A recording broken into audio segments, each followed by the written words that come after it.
Setelah Selao mengusulkan idenya, seluruh kuil penguasa cahaya terdiam, dan Qin Yichen mengerutkan kening. Dia masih berpikir. Melihat situasinya tidak baik, Selao buru-buru berkata, "Ini hanya beberapa pemikiran saya. Karena saya memiliki tiruan, saya dapat berbagi lebih banyak pengalaman dan metode latihan. Saya berencana untuk menyumbangkan hal-hal ini. Bisakah Anda membantu saya mendirikan organisasi terkait, Lord Light?" Qin Yichen perlahan menggelengkan kepalanya. Implikasinya terlalu besar. Mengambil rahasia latihannya sendiri. Pengetahuan tingkat lanjut ini bahkan membuat Qin Yichen mulai ragu apakah Selao adalah seseorang yang telah melewati suatu tempat. Kalau tidak, bagaimana dia bisa menciptakan dunia yang begitu harmonis? Apakah itu cara berlatih di pengadilan 3000 Dao? Atau kekuatan kepercayaan di dunia ini? Pada dasarnya, selama seseorang dapat berpartisipasi di dalamnya. Prestasi seperti apa yang bisa diraih? Lebih karena metode latihan dan apakah ada bimbingan ahli? Saran yang dikemukakan oleh Jin Selao secara langsung memecahkan masalah terbesar ini. Idenya sangat agung dan besar.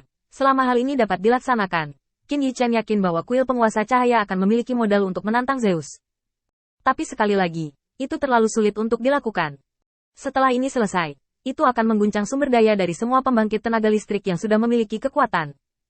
Mulut harimau pasti akan membuat kuil penguasa cahaya menjadi sasaran kritik publik. Qin Yichen memikirkannya untuk waktu yang lama, tetapi tidak memikirkan bagaimana menyelesaikan masalah ini. Setelah metode ini diterapkan, tidak ada cara untuk menyelesaikan konflik antara kuil cahaya dan orang luar yang kuat. Sambil menggelengkan kepalanya, Qin Yichen mengulurkan tangan dan memegang bahu Selao. "Kau benar-benar akan memberiku masalah." Selao dengan cepat menjelaskan. "Lord Light Lord tidak perlu memikirkan masalah ini. Saya memikirkan dunia seperti itu karena pengalaman bertukar latihan kultivasi di antara klon yang tak terhitung jumlahnya. Sebenarnya, saya ingin menerapkannya. Ada banyak kesulitan dan kesulitan besar. Tapi saya pikir adalah mungkin untuk mendirikan organisasi yang relevan terlebih dahulu, dan menggunakannya untuk menguji bagaimana orang-orang itu merespons, dan kemudian memutuskan langkah selanjutnya." Sebelum Selao bisa berbicara lebih jauh, Qin Yichen memotongnya. "Tidak, maksudku, serahkan ini padaku. Turun dan istirahat dulu, dan perhatikan keringat dingin di sisimu. Jika kamu jatuh, aku akan kehilangan pelindung Dharma di kuil Tuhan saja, itu tidak baik." Selao sedikit terkejut, dan semua orang yang hadir merasa ngeri. Matt melangkah lebih dulu. "Tuan Cahaya, saya pikir masalah ini dapat diperlambat dan membagikan metode latihan. Jika diperoleh oleh orang luar dan menggunakan hal-hal ini untuk menargetkan kita, situasi yang harus kita hadapi hanya akan lebih sulit. Kelinci bau itu tidak mendapatkan banyak informasi, dan mereka semua bisa mengincar kita dan mendapatkan keuntungan.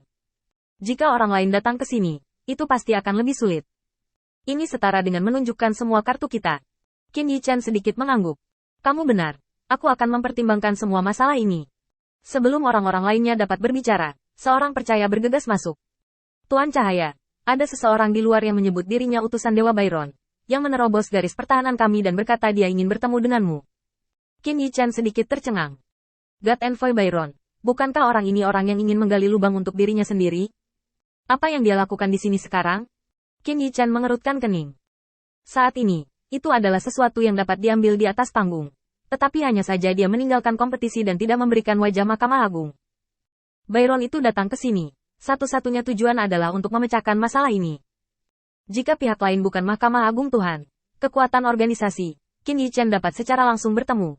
Lagi pula, sekarang saatnya bagi mereka untuk mendapat untung. Tetapi tidak mungkin bagi Mahkamah Agung untuk membawa banyak manfaat bagi kuil penguasa cahaya. Sebaliknya, akan ada kemungkinan besar untuk menggali lubang dalam masalah ini. Setelah pemahaman sebelumnya, Qin Yichen juga tahu bahwa Byron memiliki beberapa kuas di tangannya, dan dia bukan seseorang yang bisa mengusirnya begitu saja. Setelah berpikir sebentar, Qin Yichen memandang orang-orang percaya. Di antara orang-orang yang mengikuti Byron, apakah ada penguasa kota terapung? Apakah Mahkamah Agung dengan tulus meminta maaf tergantung pada apakah mereka berani berbicara tentang hal itu? Bayangkan saja, meminta maaf dan mengakui kesalahan dalam arti sebenarnya sudah kehilangan muka. Lebih baik meminta penguasa kota terapung untuk datang ke sini untuk menyaksikan menundukkan kepalanya dan tekad Mahkamah Agung untuk memimpin keadilan. Tapi jika ada rencana lain, Mahkamah Agung tidak akan pernah membiarkan penguasa kota terapung datang dan bergabung. Setelah mereka mengalahkan kuil penguasa cahaya, mungkin mereka akan pamer kepada penguasa kota terapung ini bahwa mereka mengalahkan kuil itu. Dari Lord of Light, tapi apa artinya mereka dulu mengalahkan?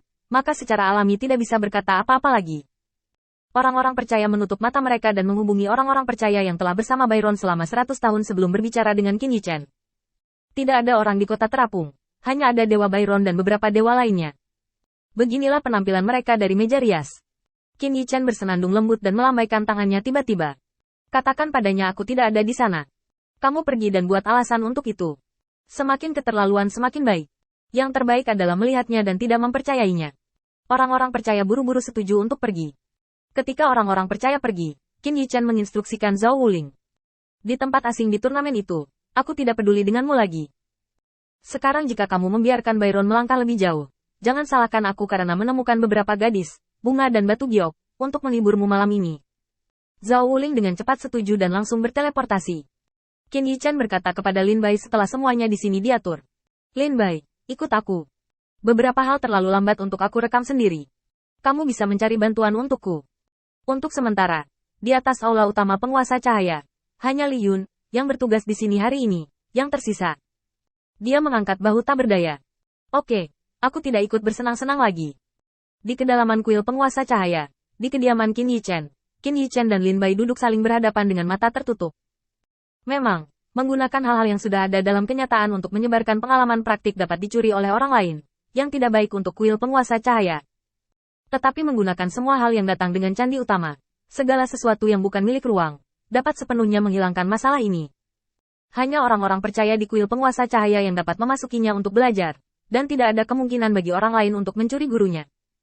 Penghalang bagi orang luar ini sebagian besar dapat memastikan bahwa apa yang diajarkan Qin Yichen tidak akan menyebar kemana-mana.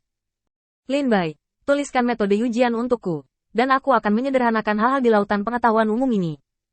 Qin Yichen sekarang asyik di dalamnya, dan dia tidak punya banyak niat untuk menyembunyikan metode kultivasinya. Lin Bai khawatir ketika dia mendengar ini. Saudara Qin, jika ini benar-benar dilakukan, apakah itu akan berpengaruh pada Anda?